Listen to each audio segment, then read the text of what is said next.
कालस्य अपव्ययः जीवनस्य अपव्ययः एव।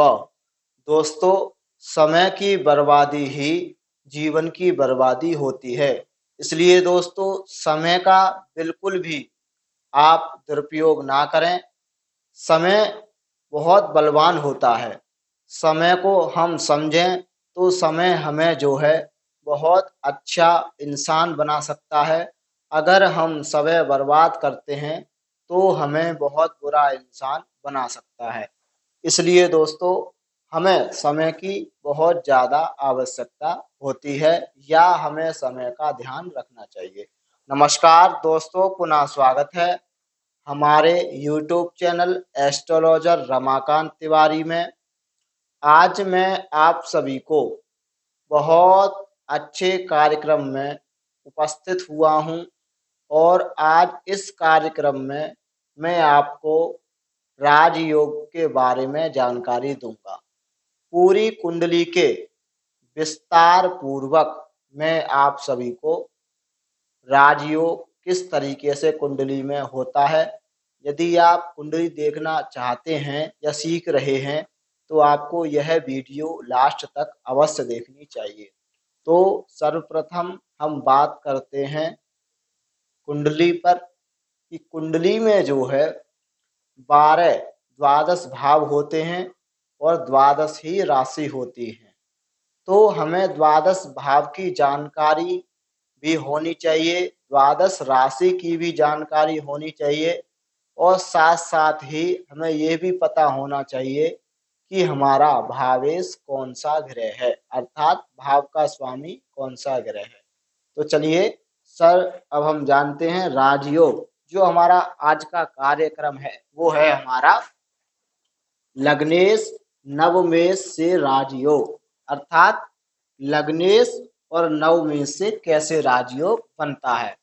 तो हम आपको बताते हैं, हमारा सूत्र यह है कि जब भी कुंडली का लग्न भाव का अधिपति, अर्थात लग्न का स्वामी यदि नवम भाव में चला जाए और नवम भाव का अधिपति अर्थात नवम भाव का स्वामी लग्न भाव में आ जाए, तो व्यक्ति की कुंडली में यह एक उच्चतम राजयोग होता है।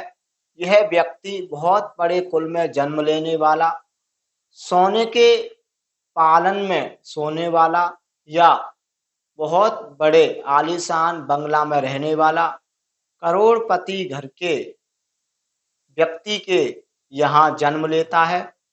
यह योग जरूरी नहीं है कि जो है हर व्यक्ति की कुंडली में पाया जाए। यह योग बहुत बड़े बड़े बिजनेसमैन की कुंडली में पाया जाता है।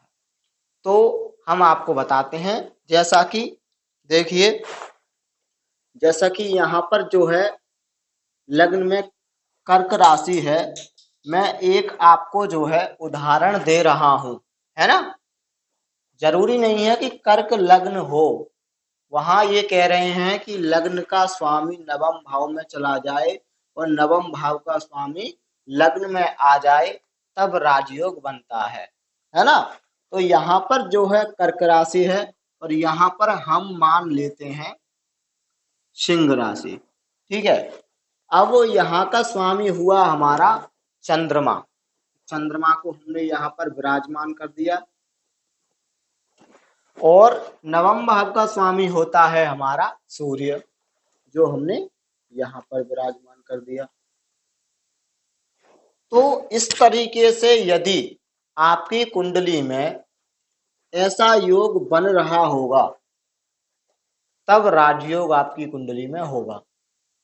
दूसरा तरीका मैं बताता हूं, यह हमारा जो है एक तरीके से राशि परिवर्तन हो गया, यह राशि परिवर्तन हुआ है। दूसरा, यदि लग्नेश और नवमेश केंद्र में एक साथ विराजमान हो, तब भी राजयोग माना जाएगा।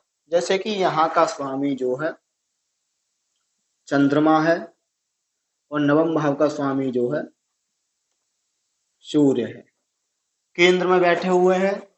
अगर ये लग्नेश और नवमेश एक साथ भी विराजमान होंगे तब भी यही राजयोग माना जाएगा। तीसरे तरीके से मैं बताता हूं, दृष्टि संबंध। जैसा कि मान के चलिए सूर्य यहां पर बैठा हुआ है और चंद्रमा यहां पर विराजमान है, तो सूर्य की दृष्टि चंद्रमा पर है और चंद्रमा की दृष्टि सूर्य पर है, और लग्नेश है सूर्य, नहीं नवमेश है सूर्य और लग्नेश है चंद्रमा, तब भी यहाँ पर जो है दृष्टि संबंध बन रहा है, तब भी यह राजयोग माना जाएगा। अब मैं आपको बताता हूं कि राजयोग हमारा बहुत लोगों की कुंडली में होता है, लेकिन उनको राजा के समान जीने का कोई अधिकार नहीं मिल पाता है, या वह ऐसे कुल में जन्म नहीं ले पाते हैं। ऐसा क्यों होता है? क्योंकि जिसकी कुंडली में अच्छा राजयोग बना होगा वह व्यक्ति बहुत बड़े कुल में जन्म लेता है, यह बात सिद्ध है।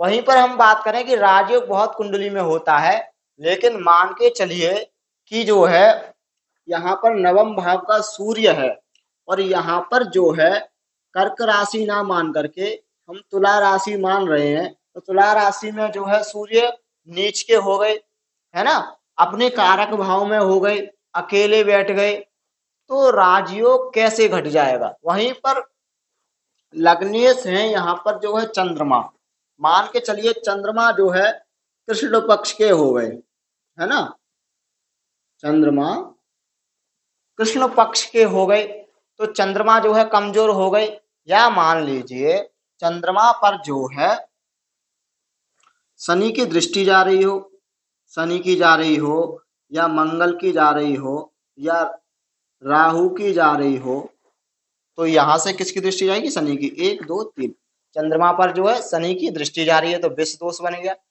अगर आपकी कुंडली में लग्नेश बलवान है, नवमेश बलवान है, तो आपकी कुंडली में यह राजयोग माना जाएगा। नव लग्नेश से नवमेश से राजयोग, तो इस राजयोग में व्यक्ति जो है बहुत बड़ा करोड़पति बनता है अथवा करोड़पति के घर में जन्म लेने वाला होता है।